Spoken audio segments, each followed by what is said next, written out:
There was a movie back in the day called Something Wicked This Way Comes, and that film poisoned me completely against anything carnival or fair or circus related, so much so that if they'd have had Alyssa Milano at a kissing booth, I still wasn't going to go to that goddamn thing. No way in hell. So the Funhouse, being released in 1981, this actually came out 2 years before that movie, and I still never bothered with it. But in our endless quest here to try new things, broaden our horizons, and try to scare the shit out of us still in this old age of mine, I decided to give this one a look, and this is what I found out.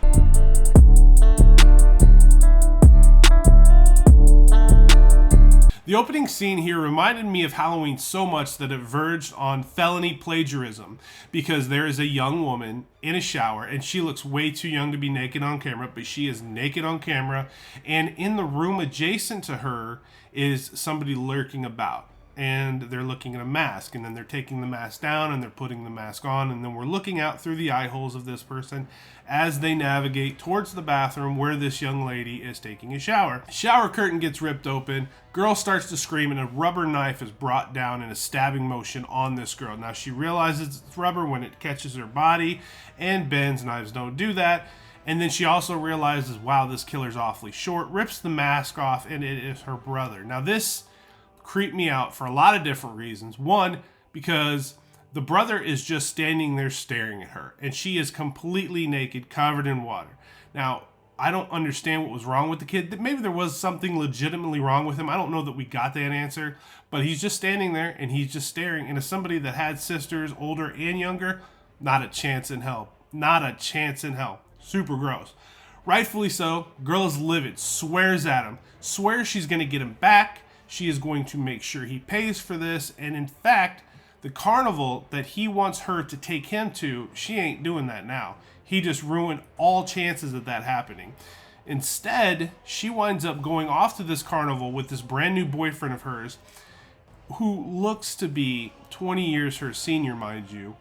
And the boy is grounded. He's got to stick behind in this house. He's not allowed to go anywhere. Lady rides off with her guy. They pick up another couple on the way to the carnival. The boy winds up sneaking out anyways. This is a clever little shit. Out the window he goes. The girl from the shower is named Amy, and she tries to convince her boyfriend that night actually that she would rather go and see a movie, because she says that she's heard things about this carnival from folks a couple towns over. Some unsavory stuff went down, and this makes this guy that much more determined to go check it out for himself. Now, Joey is the little brother, the little pervy kid that was checking out his sister in the shower. This kid, I knew I recognized him. I looked him up. He is also in the movie Something Wicked This Way Comes. So you just know he spent his fair share of his life on a therapist's couch talking about things that happened to him in his childhood. He is sneaking off, headed off to the carnival on his own before a guy rambles up on a truck. Just some rando dude. Now, back in the 80s, abductions were a very real thing. And when you see this and you see the guy driving the truck and the way he's talking to this kid, you think this dude is going to do something to this little boy. He does. He laughs wildly at him, offers him a ride. The kid says no. Dude laughs even louder and pulls a gun on him before the boy races off. Now, I don't know what to think at this point of what kind of a town all this wildness is set in, but I knew that as a child I wouldn't have wanted to get within 50 miles of it. Or I would have gone the other way if I was this young man and headed straight back home and straight back to my father. Amy is very enamored by this dude she's on a date with, this much, much older human being. And the girl she's with, they're giggling, they're talking about this maybe being Amy's night, you know, this is the big night for her, and they run off to a bathroom just before they run into this lady that looks awfully homeless and doing her best Crazy Ralph impression from Friday the 13th. Didn't hate it, you know, it gave us a little bit of that doom, that dread, that those stories that people have heard about this place are actually probably going to be true. So anytime you have a character like that that just shows up and just instills a little bit of fear in our main characters, I don't mind that. That's just sort of a paint by numbers thing when it comes to horror movies, really. And, you know, as I'm watching this, the only face that I can instantly recognize belongs to Kevin Conway. He plays several roles in this movie. but the one he's actually billed for, I believe it's just Carnival Barker. They don't give him an actual name. He's just the Carnival Barker. And I knew him from being Ryan and Cyril O'Reilly's father in the HBO series Oz. Now, I hated him there. I hate him here. I can't really think of anything I've seen him in that I really like this dude. These 4 kids seem to be having the time of their life at these fairgrounds. Joey ends up getting there, pays his admission with a sock full of change before he closely follows his sister around the bulk of the night. Now, to me, that's a really odd obsession that this kid has with his big sister. Maybe he's looking out for her. I don't know. If I was a kid and I was at a carnival and I snuck out, I would be living it up, because Lord knows if I got caught, I would never see the light of day for at least another week or two. Make it worth your time. Instead, he is just lurking about, leering at her, seeing what she's doing with this guy of hers. So on and off, over the course of the night, we would see a guy in a Frankenstein mask, and he even had Frankenstein mitts on his hands. He's working some of the rides, and the mask was gnarled and a little unsettling to look at, but the way he's presented initially, he seems completely harmless, and little did we know. Now here I am thinking that this is one of the most boring carnivals ever captured on film, so much so where it just felt like the carnival workers and the attractions were only there because nobody else would hire them. It just, everything looked run down. But the kids that were there, the 4 kids that were following around, they decided that they would like to spend the night at the carnival. Great idea. Why wouldn't you want to do something like that? Now, the girls play that old trick where they call one another's parents and tell them that they're staying in each other's homes.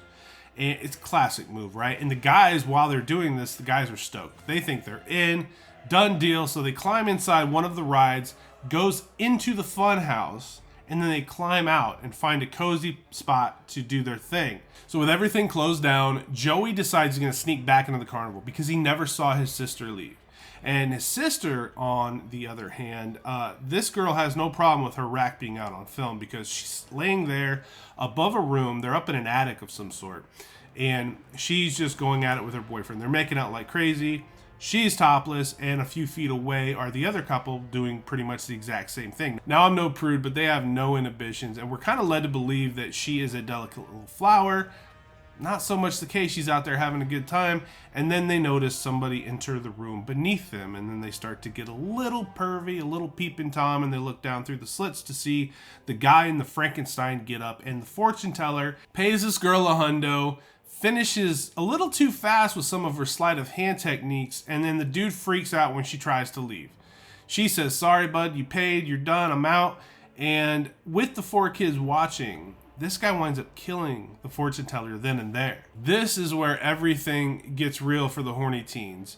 The guy in the Frankenstein mask goes to get the Carnival Barker, who in some strange way is a father figure to this guy. I don't know if it's his actual father or if it's just a guy that's essentially looking after him. Shows him the dead fortune teller, which he's not a fan of. But then there's another problem, because the money that Frankenstein used to pay the girl is now missing, because you see the kids from above snuck below when Frankenstein went to get the Carnival Barker. One of the kids helped himself to the till that was sitting there with all the cash in it.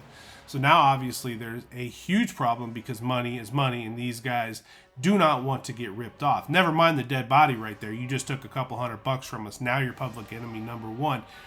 Frankenstein winds up losing his mask, only to reveal a much grosser creature underneath. I think they probably should have just rolled with that at the carnival. You'd have had a hell of a lot more people coming to pay to see that thing.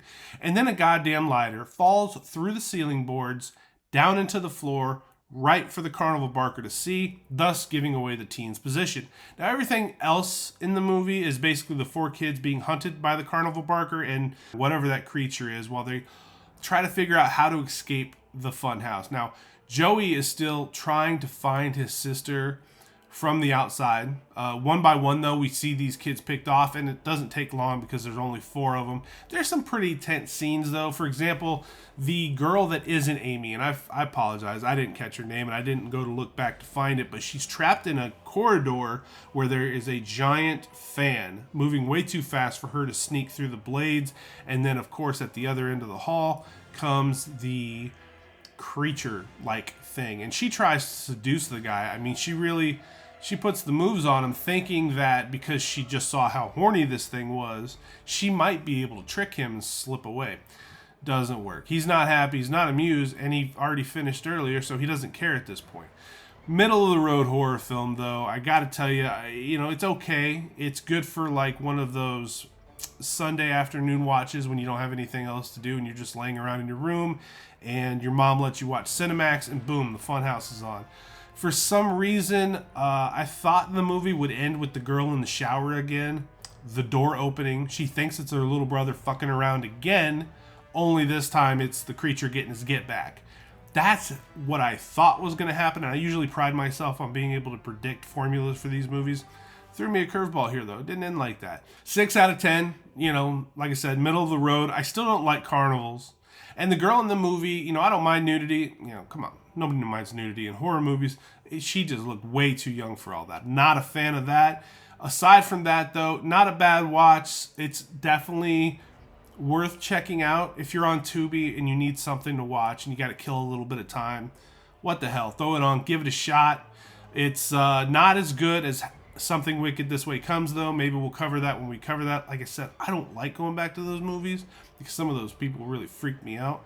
But I guess that's the intention of horror films, right? It's to make us uncomfortable. But thanks for settling in. Thanks for getting comfortable. And thanks for spending a handful of minutes with me talking about Funhouse from 1981. Think about subscribing to the channel. Like this video if you dug it. Throw me a comment if you've seen this movie. Throw me a comment if you agree that funhouses, carnivals, and all things related to such are creepy as hell and they have no place in our society. Check us out next time. Until then, though, I'll see you on the other side.